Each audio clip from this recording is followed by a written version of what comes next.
Editor's memo brings down a local person selecting an MP.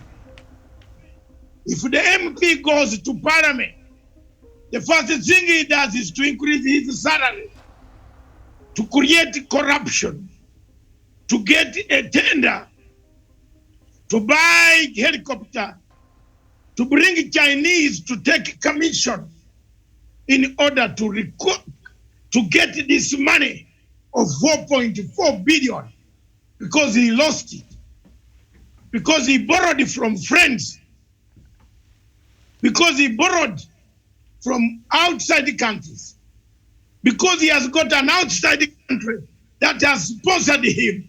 We are mortgaging our country, Kenya. You are mortgaging Kenya to outside bad states like Turkey, Syria, Gulf states, Qatar, United Arab Emirates, Saudi Arabia, the ones that always buy Africa.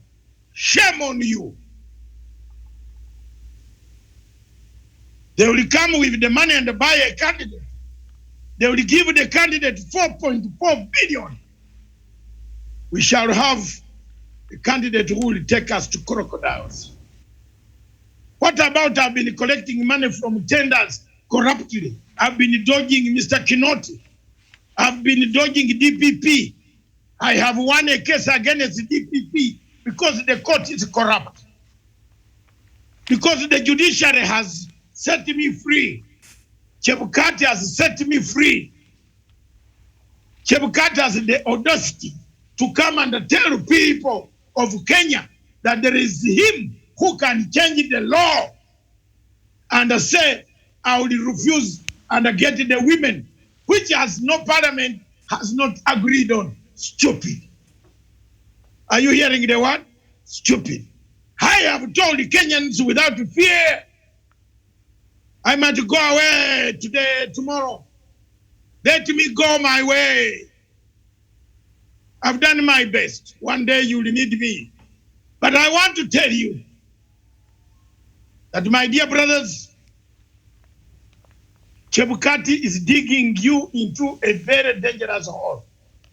Chebukati is on record for having connived with a court to create another wing of BBI, which is Punguza Muzigo.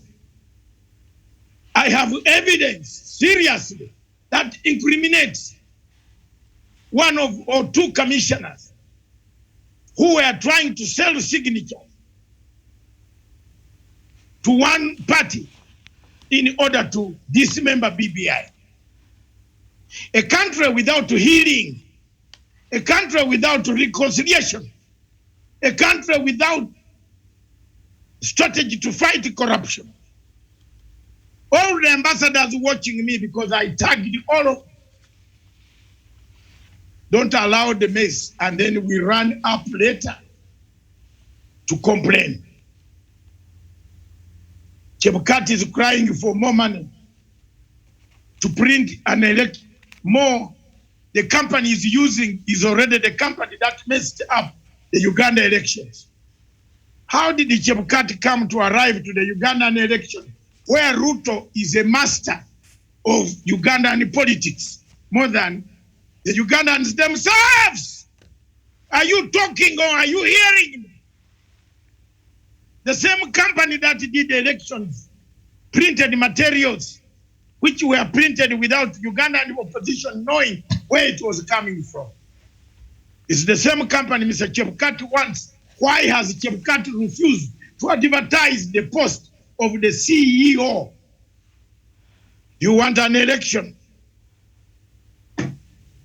Is Chebukati supposed to be the CEO? Who is supposed to be the CEO? What is the role of a chairman of the Electoral Commission? Is it Chebukati to run the Electoral Commission on a daily basis, including the financing, sourcing finances? Yes, an oversight has become not oversight, but a participant. You want elections. His Excellency, Dr. Raila Amolo Odinga, my brother. You always talk about these things. I don't know what has happened to you. Stand up and talk now. As you zoom into Mombasa today, or as you sit in Mombasa today, think about what I'm talking about. We have a danger coming. And let Africa not think. Let's not look at short-term, myopic, that we needed that election. The date was set in August. I am not a voter in Kenya, neither am I restricted from talking about elections. I'm a free African, free to talk about Africa anywhere. Let's look at examples of elections that have been chaotic across Africa. One, start with Nigeria. General Buhari, the butcher of Nigeria,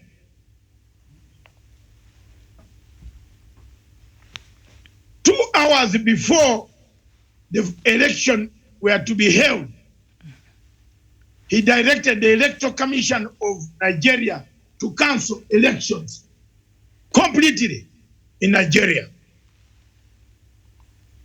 2 hours before the polling station, some had opened already. People were ready to vote. He canceled an election. Is Nigeria stable today? The answer is no.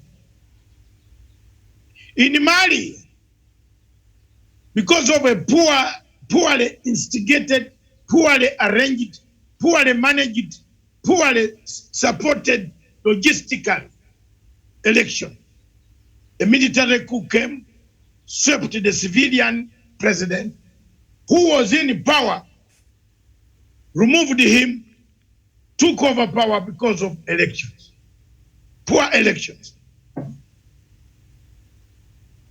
In Chad, President Idris was assassinated in the same week that he had been announced the winner of a poorly, logistically equipped, supplied, managed bad elections. Rebels from South Libya, headed by those who did not like it, supported by Egypt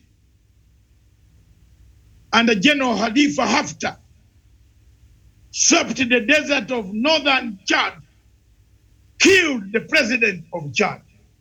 Do you want elections in Kenya?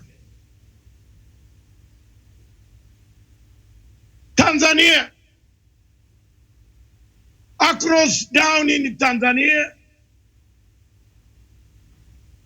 towards the elections, a country that has been stable, a country where there is a social contract created by Ujamaa villages of Mwalimu, Nyerere, Kambarage, Nyerere, my mentor. I admire Kambarage Nyerere. I spent some time in Tanzania in 1978-79. I saw the dividends of Tanzanian nationalism.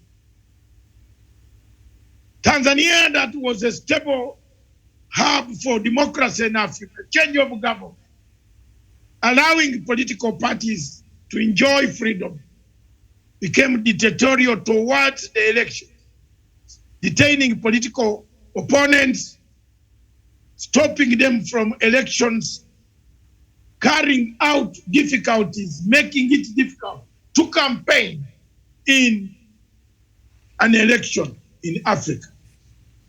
Do you still need elections after seeing leaders of Tanzanian opposition running through Kenya seeking asylum after a botched election which they claim took place in Tanzania. Do you need elections in Kenya? Yes. Elections have been the norm of what people call democracy. To me, we don't need elections in Africa. If this is the type of elections that you want to conduct in Africa, then we don't need them. If this is the type of elections where you tell a candidate to have $4.4 billion, $4.4 million, that means change it for people outside to hear. A presidential candidate to have $4.4 million. He will simply come to buy people. He will not sell his manifesto. Have we reached a stage where we can have an American style of election? Is Chebukati copying an American style of election? We have a British system that brought us where we are. We follow the British system of elections. I've never seen an election of a prime minister in the United Kingdom costing that amount of money. I was a member of John Blair's electoral committee across the country called United Kingdom. In 1997, we won an election, but we did not spend that amount of money. I have been a member of that party called the Labour Party in Britain. I don't think with the highest we have spent has come to that level. Why? Why? The mode of campaign in Britain is different from the mode of campaign from a mercantile capitalistic America.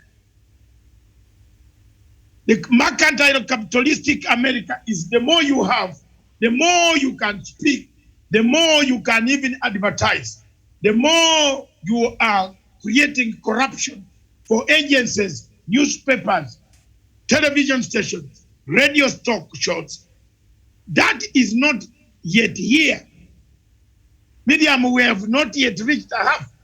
Yesterday you watched a program called Kivumbi 2022. Kivumbi. What does the word Kiswahili Kivumbi mean?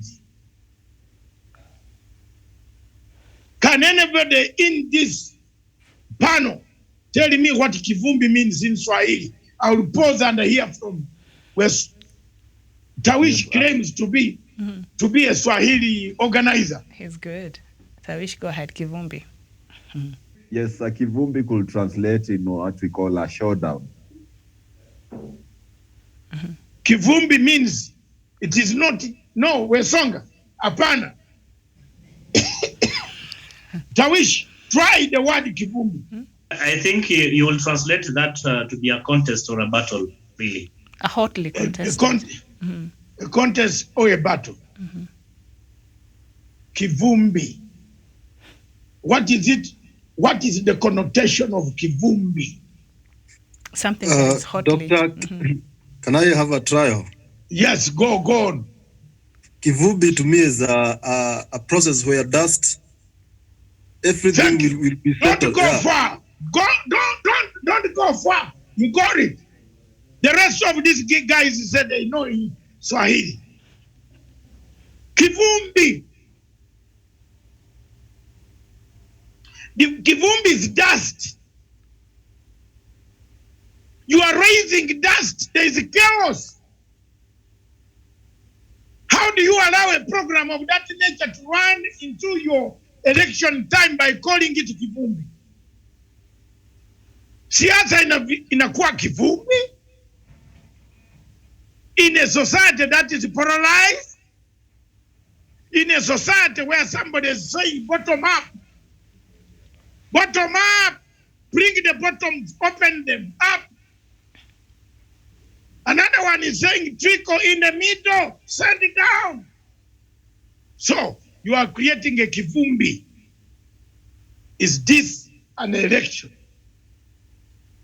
Can you have an election The editor's memo says no. Point number 3. Look at the Kenya's GDP. And I believe Miriam has some figures there. I don't know if you don't have, look for them as I finish this point. The Kenyan GDP equivalent to an election. You have not structured your electoral process. You have to elect for 6 seats on the same day. 6 seats on the same day. 6 seats or 6 slots from the president up to the woman rep and the MP, senator, governor. Is there another one? You have to, and how many? There are several candidates, hundreds and hundreds of thousands into this.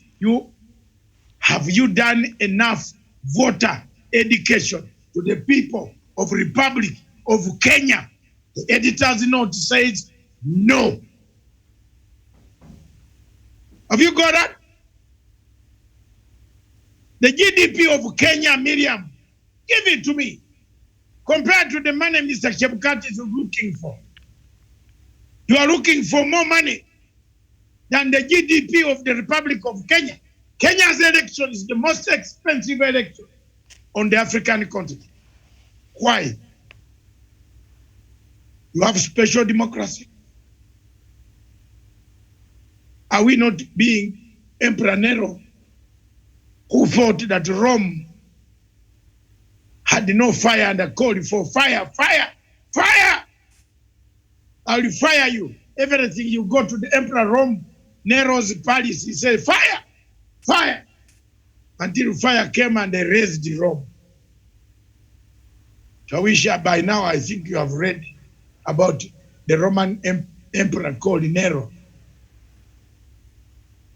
If you haven't, go and pick that. Songa and the rest of you read about Emperor Nero, how he governed Rome, the Roman Empire.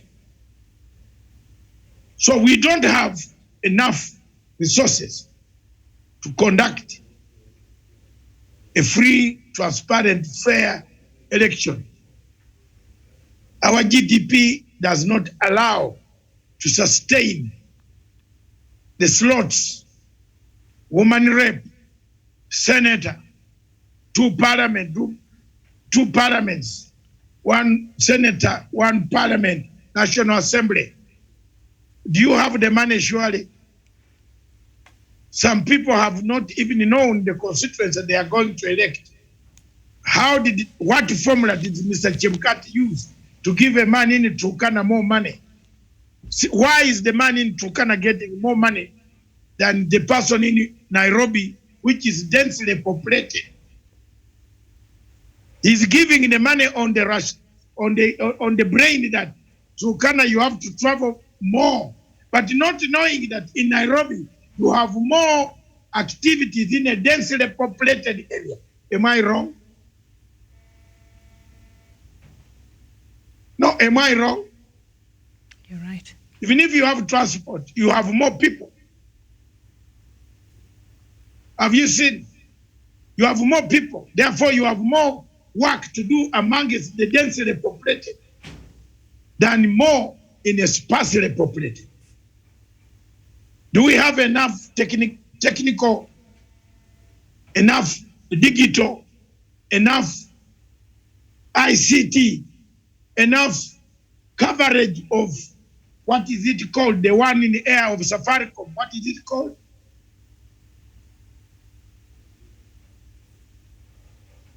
The airtime. Have our internet coverage. Do we have it? So why should an election for an MP be more expensive?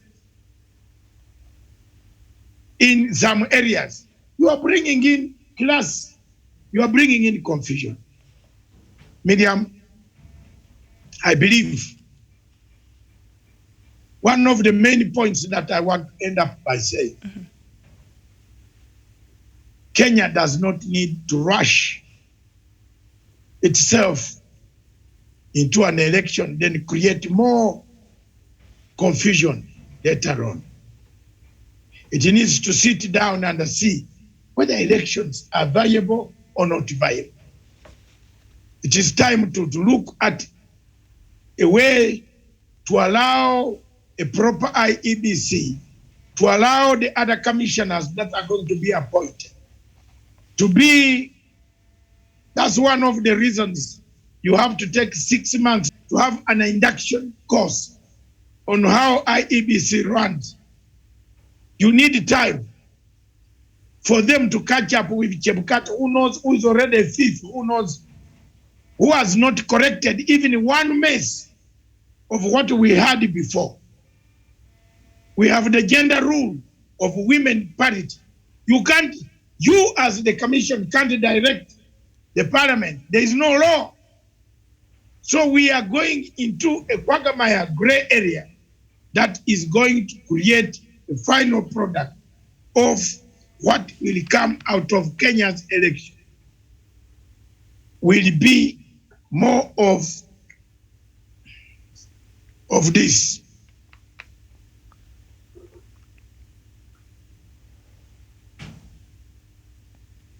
I hope all of you have seen it. Every time Kenya goes through elections, except for 1 or 2 instances where there was completely no violence, the population remains divided, polarized. The population remains traumatized. I don't think there is any Kenyan who does not remain traumatized. Several of them remain traumatized. People remain scared. Psychologically, people are tortured because they don't know what is going to take place. Kenya needs an election where people vote, they go back home and start doing their own work the following day. Why is it that the people of Kenya are refusing to do one noble thing? To overhaul this electoral system through BBI, create room for everybody to be happy, to create an electoral system that is not doubted. Why? Why? And why? And why? The reason is simple. There are those who want to ascend to power through manipulation. There are those who wrecked the idea of BBI. There are those who fear the new laws will stop corruption, which has been embedded in every homestead, except a few of them. There are few people in this Kenya who have never taken a bribe. But let's admit, all of us, and the entire Africa too, has taken a bribe. Some people live on bribes, on borrowed money, on corrupt money, on laundered money. Why should a gentleman cry because one investor has been thrown out of a country? Because he's fighting to get money for funding his elections. Isn't it, Miriam? Otherwise, there are so many other investors who can come. If one has been refused, you can bring another one. But why do you cry for this one only? Because you have thrown your money there and you see your money not coming back. Instead, your money is going to be asked by you, the properties that you actually put as corrupt, being sold off.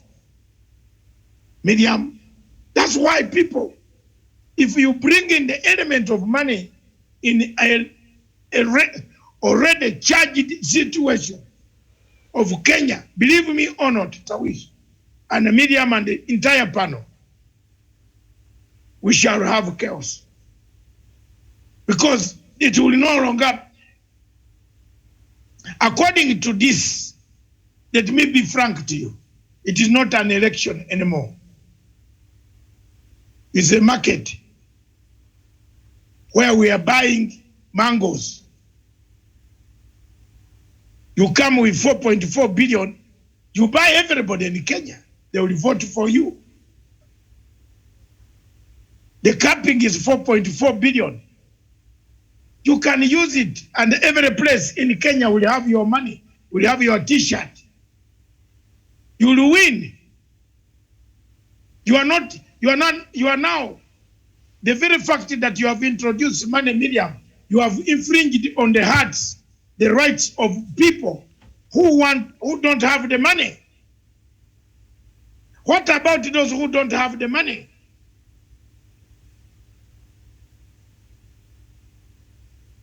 What about those who don't have the money? What will they do? And they have very good qualities of being leaders. Are you not infringing on their rights?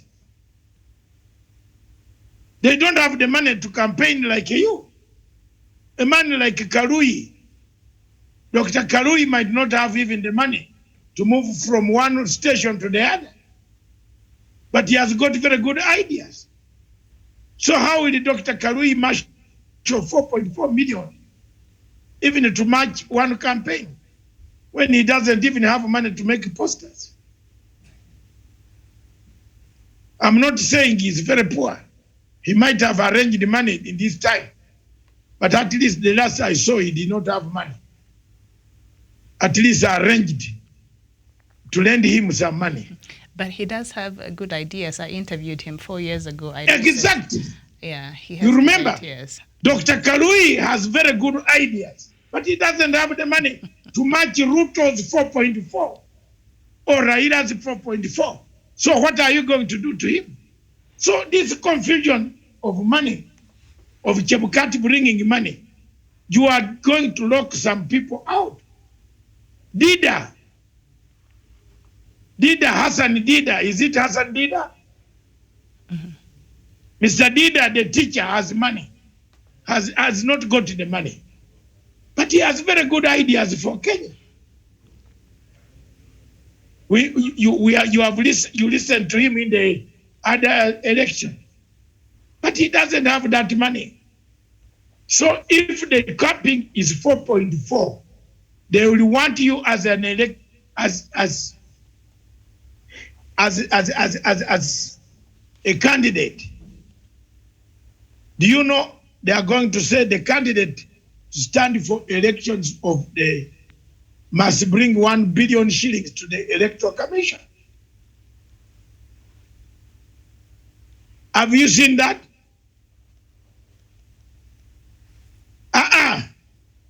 Miriam, have you seen that?